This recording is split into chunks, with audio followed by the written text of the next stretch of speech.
Okay, so this was one of those weeks in Palo Alto where there wasn't any significant earth-breaking news, but there was a lot of movement on some slower fronts, maybe broader issues. One of which was renaming of facilities, both at Palo Alto and Stanford. The second was a major donation to Addison starting to take shape, and there's some questions about the policy having to do with gifts. And then the third thing is that we're creeping up on the deadline for submissions of developments for the office cap. So we'll talk about all those today and anything else that might show up. Let's start with renaming. Elena, the faculty senate at Stanford took a vote this week. And simultaneously, Palo Alto is considering this idea of renaming buildings that have been named for people in the past. What's the real issue going on with that? So at Stanford, the student government, the Associated Students of Stanford University, ASSU, passed a resolution recently calling on the university to rename some buildings on campus that are named after Junipero Serra for his involvement with indigenous communities. And there's a decent amount of Native American students on campus who are, offended by that and his involvement in,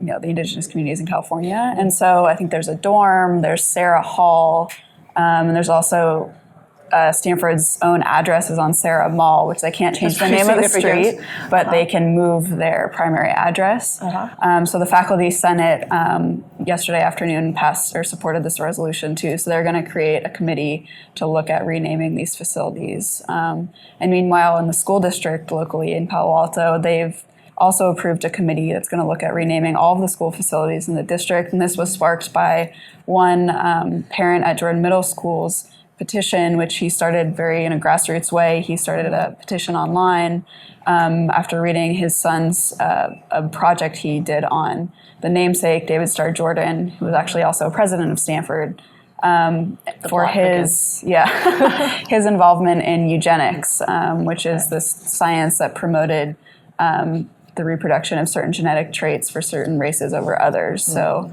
and the whole argument is that David Starr Jordan was not just, someone who dabbled in this. He was an early lifelong leader. He wrote a bunch of books. He was a really major proponent in this movement. And interestingly enough, two other facilities in Palo Alto, Cubberley and Terman Middle School, are also, their namesakes also were involved in the eugenics movement. So now, all names in the Palo Alto School District are up for consideration. Up for grabs. Yeah. Isn't this like the slipperiest of slopes, though? I mean, are we only going to name things after saints in this town, like the school district and the city?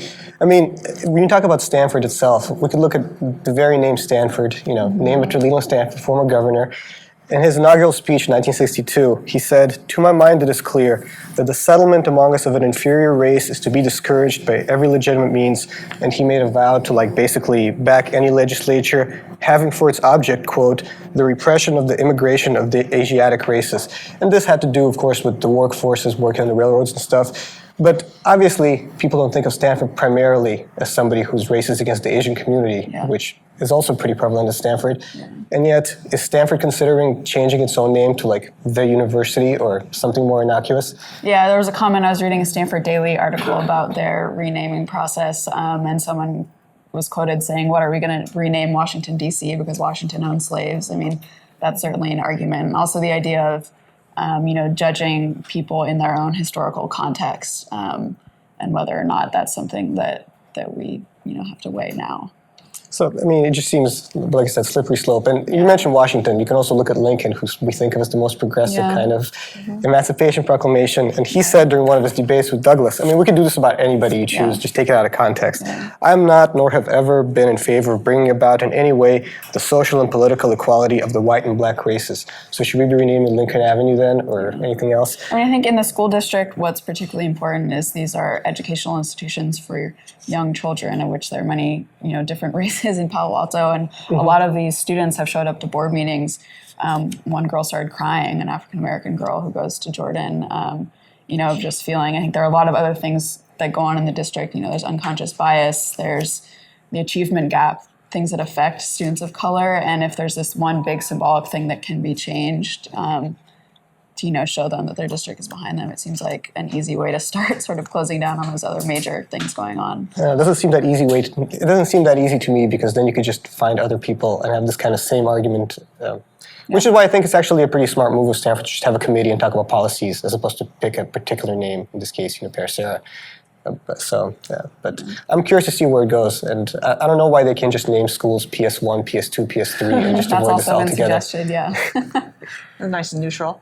Yeah. So for the Stanford committee, now there's also a school district committee. Yeah. And it'll be interesting to see if there's any parallels in kind of their deliberations. The ones who are for the school, have they been named, or what kind of composition is that?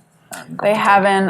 It was just approved, I believe in late January, early February, and the committee is supposed to be formed by the end of March.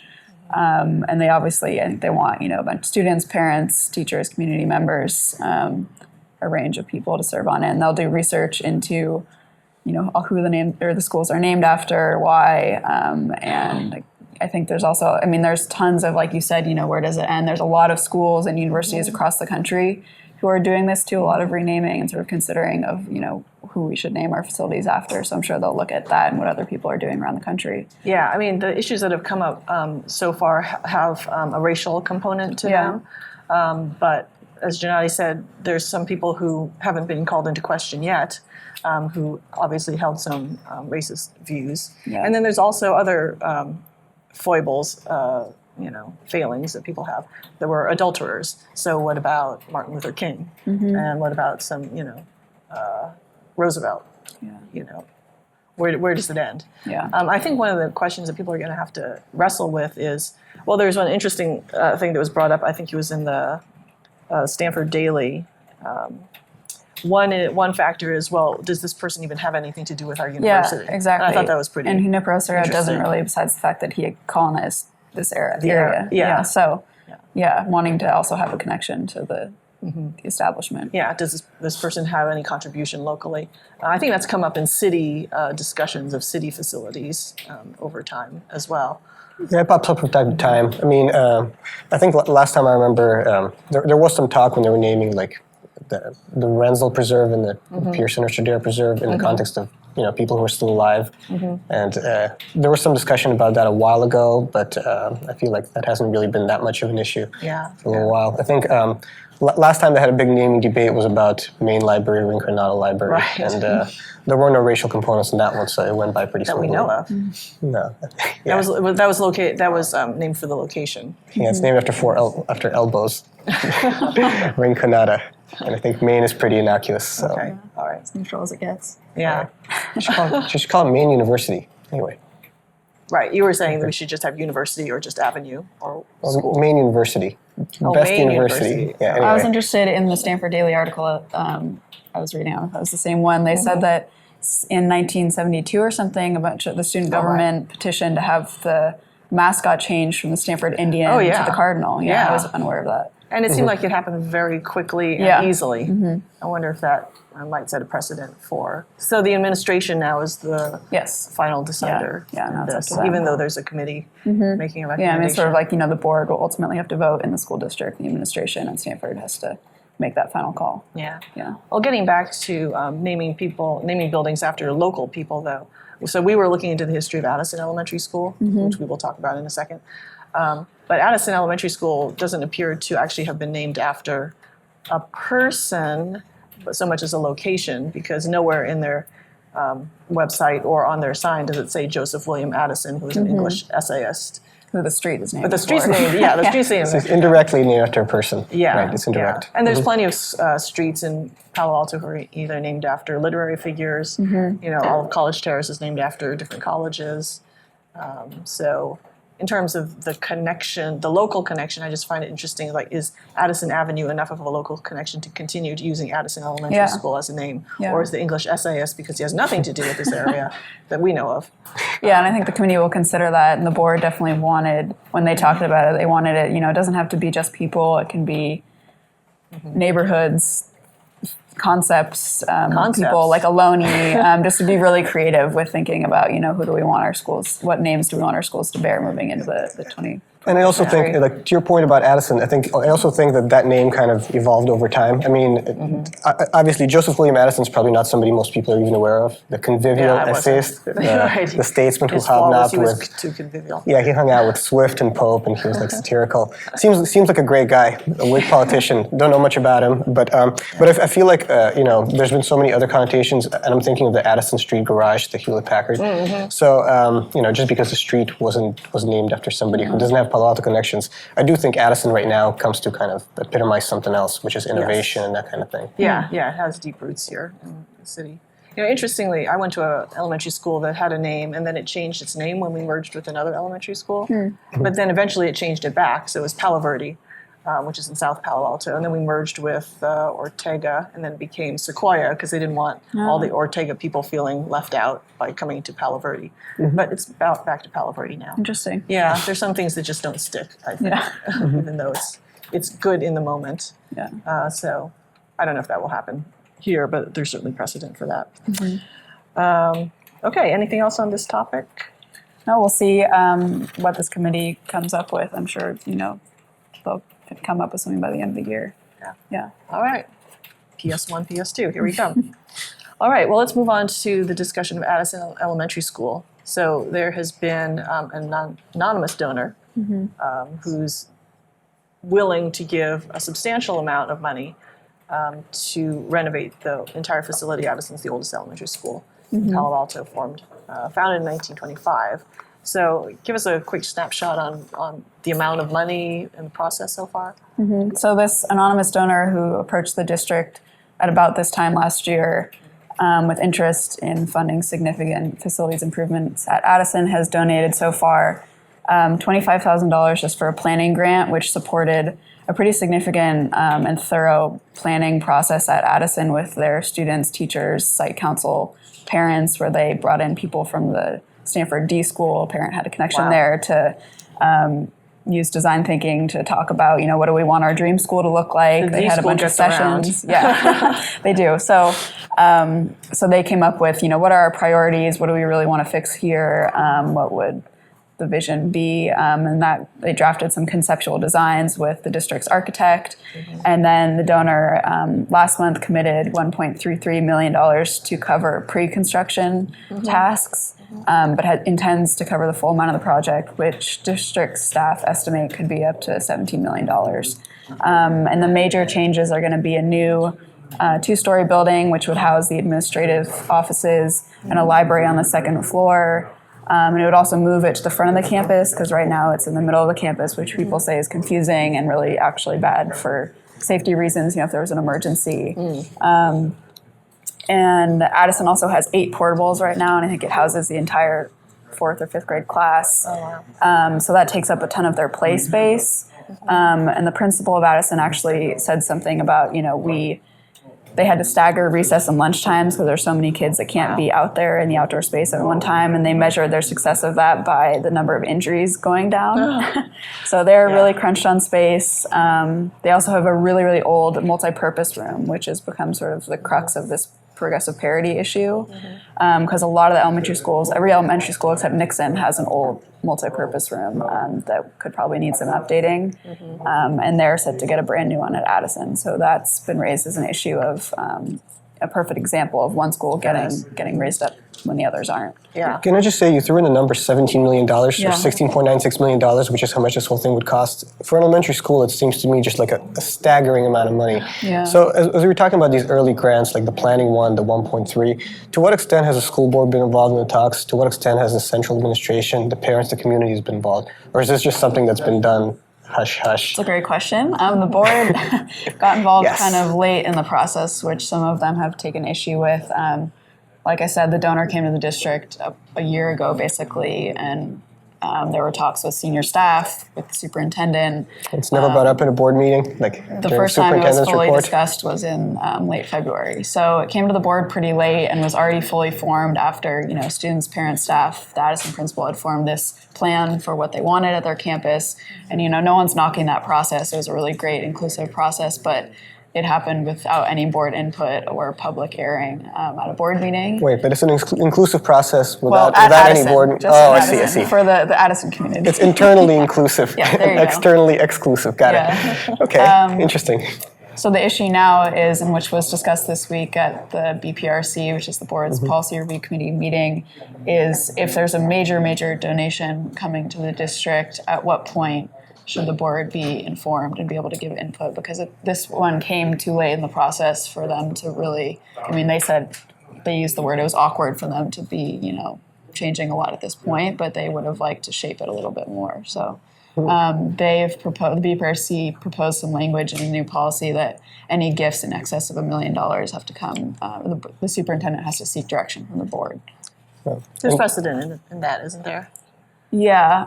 Some other policy that has some sort of $1 million threshold for either board approval or for the superintendent at least letting the board know. Yeah, I mean, I think Max McGee mentioned that budget requests over $1 million have to be voted on instead of just being on the consent agenda, which would just be approved.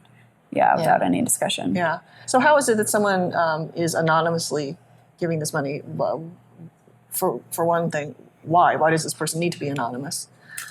Well, that's another interesting facet of it, of just, I think there's an element here of, with the board involvement and public discussion, not wanting to sort of spook the donor and being afraid of sort of disturbing that relationship a little bit. And Terry Godfrey talked about that at BPRC. Just, of course we want the board to be involved early, but you don't want to alienate the donor. Another biggest, I think the largest single donation in the district's history is the Puri family's donation to build the gym at Palo, and they eventually revealed their identity before the plans were approved by the board. Yeah. And our publisher, Bill Johnson, wrote about that in this week's editorial. Just, if these are major public funds for a public school district, we should know where they're coming from. Yeah. Some people have raised, so there's two questions there. One is the question of influence, and would this allow someone with megabucks to somehow influence what happens at the school? The other issue is, as you mentioned before, progressive parity. Yeah. Let's take the first one. Is there any evidence or any historic precedent for the concern at the school district that a lot of money is somehow forming a connection between the donor and what happens at the school on a programmatic level or anything like that? Yeah, I don't know, specific examples, but there sort of tangentially, there's the history of site-based fundraising in the district, and before now, there's a policy that, or PI exists, Partners in Education, to they basically collect the pot and then distribute it evenly among all the schools, and it didn't used to be like that. So certain schools that had really wealthy parents could raise a lot of money, and I assume that they probably held some influence Maybe at they had schools. some weight, yeah. I'm sure, and that created a lot of inequity in the district. And so at some point, the board recognized that and passed a policy to ban site-based fundraising for teacher salaries. So I think it's definitely a concern. When someone remains anonymous, you can say that in this case, the people involved in the process have said, the donor's been very hands-off. They let the whole Addison community go through this process to develop their own priorities. But when there's that sort of lack of transparency, it's hard to know if they're directing it or not. Definitely a transparency issue. Yeah. I think this is a bit of a side note, but Addison actually encroached on my beat last week. Did it?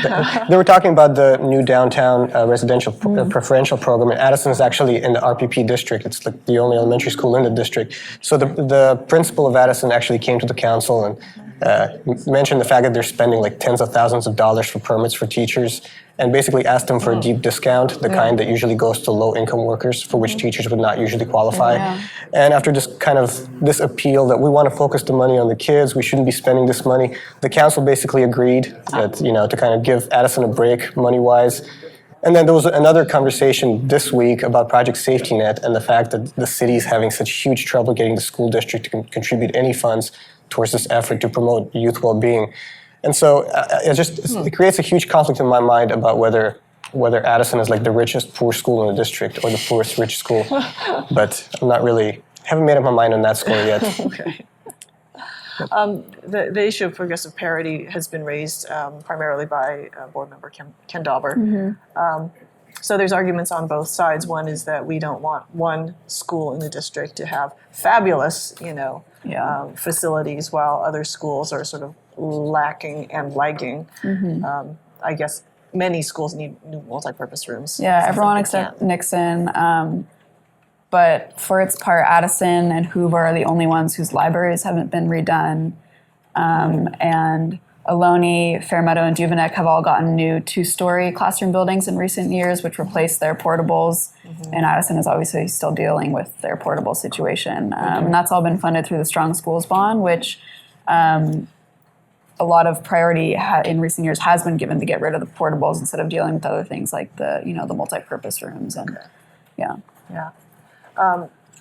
The devil's advocate question, of course, is, well, if you have a private donor and maybe they went to school at a certain school, or their kids have gone or will go to that school, why shouldn't they be able to just say, this is the school that I want to improve, and we can do a lot with this $17 million, and let's just go for it? Why do they have to spend their money on a program that would help all the various schools kind of equally, but not substantially or minimally? Yeah. I mean, Ken Dauber's part of his argument is that's sort of what's at risk when you don't handle these huge donations correctly, is that, we are in a public school district. We have the principle of progressive parity. So it sort of puts this idea of we're all a collective community with collective responsibility at risk when one person comes forward like this in a big, big way. Yeah. One could also say that maybe this donation would inspire some other parents in other schools too. Yeah, it could. But then that raises the other issue. Yeah. Outsized influence. Yeah. Yeah, to be devil's advocate to your devil's advocate. I feel like, if you don't have this kind of parity, you're kind of violating the value of fairness and parity. You'd be creating basically 2 tiers of schools. Yeah. One's in the richest neighborhoods where all the donors want to give, and others who may be, less affluent areas, South Palo Alto or whatnot. Yeah. And just from don't knock South Palo Alto. It's all relative compared to North Palo Alto. But the point is, I do feel like it's kind of going up against the value of having fairness. And I think it is kind of an important value. Yeah. Okay, well, when we have, what's our latest on So the board's going to vote on Tuesday at their upcoming meeting to approve the $1.3 million donation and to move forward on pre-construction tasks. And also we should mention that staff has recommended to allocate I think it's $163,000 to draw up conceptual designs for the other elementary schools, which is supposed to be sort of in the name of parity, but it's sort of unclear, what money is available to do that if you're just sort of putting that out there to say we're doing that for parity, whether there's actually any backing, financial or otherwise, behind it. Sure, but they're putting plans in place so that should other donors come forward, or should there be more funds they would have that in the already district decided what they need and want. Yeah. Well, okay, well, to just continue that for a minute, if you don't have money to do everything all at once, doesn't it make sense at least to start in one place and then just move forward? Yeah, and some of the board members said that, we should, in case another donor steps forward, do another bond measure, whatever it is. If we have these plans in place, then we can, expedite the whole process. Yeah, and direct people in a certain direction. Yeah. Instead of just having it open to one particular site, innovating what they think that they need. Yeah. All right. Okay, well, moving right along. Let's talk about more development. Gennady, the office cap that was put into place last year, is coming up to its very significant milestone, a deadline. March 31st. Let's just unpack that, because there's some interesting pressures that have been created by this looming deadline, especially for a certain group of architects. For a certain architect, to be One specific. architect in this firm. Yeah, the deadline is March 31st, and this date is very significant for any office developer with a project in the pipeline, because March 31st is a cutoff date for any office and research and development projects that could potentially be approved this year. The council adopted this new office cap. It applies to downtown Cal Avenue and El Camino Real. 50,000 square feet is the limit total through all the projects. 3 projects are kind of in priority because they've been in the pipeline for so long, since early part of 2015. And together those 3, assuming they get approved and get everything they need, they're about 37,000 square feet among them, which leaves about 13,000 for other stuff, other projects that are not priority. And those other ones are now kind of having to hustle and get everything in place, and it's already March, and they don't have their approvals yet. And if they don't get their approvals, then in some ways the council's job will be much easier because you won't get to above 50,000, so you won't have this kind of contest to see who you're going to approve. Yeah. But on the other hand, council won't have the opportunity to kind of have those kind of amazing quality beauty contest winners. How realistic is it that I know the Olive Garden project has the most intense deadline or process to get through before March 31st, but how realistic is it that any of these could make it before the deadline? It's not impossible, but I probably would not put my money on it just based on the comments I heard yesterday at the Architecture Review Board meeting. I mean, the Olive Garden project, as we call it, it would demolish the Olive Garden restaurant 2515 El Camino Real. It would demolish that one-story building and create a three-story building, mixed use, 13 condos. And basically, it still has to get 2 approvals. And in the famous Palo Alto process, getting 2 approvals in the span of like a couple of weeks or 3 weeks or whatever is left, I would not put my money on that. Seems unlikely. Yeah, and so they're going to the Planning Commission next Wednesday, and the Architecture Review Board, which it was hoping to secure its approval, it's hoping to secure it in these coming weeks. It gave this kind of skeptical feedback yesterday. The chair of the board basically asked for a certain segment of it to be redesigned, shift some massing from the middle, put it kind of on the corner, which seems like something that could be handled normally. I mean, these are the kind of things architects deal with all the time. Yeah. But when you have like 2 weeks to do it, or 3, or actually a week, because they have to deliver their plans well in advance of the next meeting, it means a whole lot of like all-nighters for Ken Hayes, who's the city's most prolific architect, who's got several projects. Yeah. He doesn't have just one project. Trying to make the deadline, is that correct? There's another one downtown? Yeah, 411 Lytton. That's going in front of the HRB next week too. And I'm not really sure exactly where all the projects stand in the pipeline, but I do know that in a staff report at the ARB meeting, staff indicated that March 17th, which is the next Architecture Review Board meeting, is probably going to be a pretty packed meeting full of projects racing to meet this deadline. Mm-hmm. So to me, there's a bit of an irony in it because the whole idea of the office cap is to kind of encourage the highest quality you can get the best of the best, and if you're not like amazing, you're not going to get approved because there's going to be so many other competitors. And I'm afraid that what it's turned into is just this huge rush to meet the deadline, and I'm not sure what impact that would have on the quality of the projects. Yeah. Are you sensing that, at least at the ARB, if not the Planning Commission, that there's any sort of acknowledgement of that? There's the deadline, and we've got to help these people get through, or are they going to just hold the line that this is not quality, it doesn't meet our expectations, and too bad. I think got another year now. I think the latter, because I think the ARB rightly recognizes that their decision shouldn't be driven by a deadline. Their job isn't to approve projects they feel are inferior just because it'll make the applicant's life easier. That's. And the chair was actually pretty explicit about that because after the board requested these modifications, Ken Hayes, the applicant, actually made a comment like, "Oh, I got three projects in crunch time right now," and the chair basically said, "Hey, basically we feel your pain, but this is our job."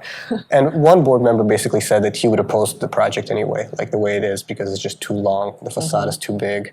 So that sounds like some major improvements. It sounds like Ken Hayes has a lot of work to do. And they did like a lot of things about the project. For at least 3 board members, it wasn't clear how they would vote. They may support it anyway. He may get it done, but it does seem like a lot of coffee, a lot of all-nighters. Yeah, a lot of no-dos. So where does the office cap as an ordinance stand? Because I know it was not put in on a permanent basis, but did it become permanent at some point when we weren't looking in this past year? Or it's sort of yes and no. Officially, no, it's not permanent. It's either 2 years or until the completion of comp plan. And because of the latter, I'm saying yes or no. Yeah. Because that's almost permanent the way the history shows. But the idea is it would be interim. And once the city kind of approves its comprehensive plan, its roadmap for future development until 2030, it'll have a chance during that process to figure out whether it wants to keep the cap, scrap the cap, change the cap, whatever it wants to do. But that's kind of the timeline right now with the cap. Okay. It's still interim. Right. And you said there were 3 priority projects right now? Yes. Do you have those off the top of your head? Yeah, the 2747 Park Boulevard is one of the 2 that were proposed by J. Paul Company, best known for having that gigantic proposal at the AOL building a few years ago that it withdrew. So J. Paul had 2 projects on Park Boulevard, one of which it withdrew. That would have been a priority. But the second one is still in the system, and that is a priority. And J. Paul basically wanted to make sure it gets this one in. One through, yeah. And didn't want to delay. And then 3225 El Camino Real and 411 Lytton Avenue are the 2 other projects. Neither of them is as big as the Olive Garden development, as far as I know. And the office component particularly is kind of modest. They're mixed-use projects, so Where's they're not all office. 3225 El Camino? Well, it's South Palo Alto. I'm not exactly sure. I'll have to get Oh, back South to you on Palo that. Alto, okay. Yeah. All right. Yeah. Okay. Well, there's a lot of pressure then looming, especially for Hayes Architect Group, but also for the city just to figure out what Yeah. it wants, because it's the first time it's going through this beauty contest. It's not a beauty contest. Yeah, it's like, what if you hold a beauty contest, nobody shows up? I mean, the way it looks right now, you'll have those 3 that the council decided are going to get automatic kind of head of the line, whatever. They may not get First approved. consideration. They may not get approved, if Sure. but they would at least, within the context of the cap, they would be above others. And if there's nothing else, it's not much of a contest. That's right. Yeah. Okay. Well, that will unfold then in April after the March deadline. Yeah, weeks and months to come. Okay. Should be interesting. All right. Sounds good. Well, thanks for the discussion this week, and we'll see what unfolds in the coming week. Breaking news or not, we'll be here next Friday. So that's all of it for today, and you can always check us out on paloaltoonline.com or on Twitter at Palo Alto Weekly. See you next week.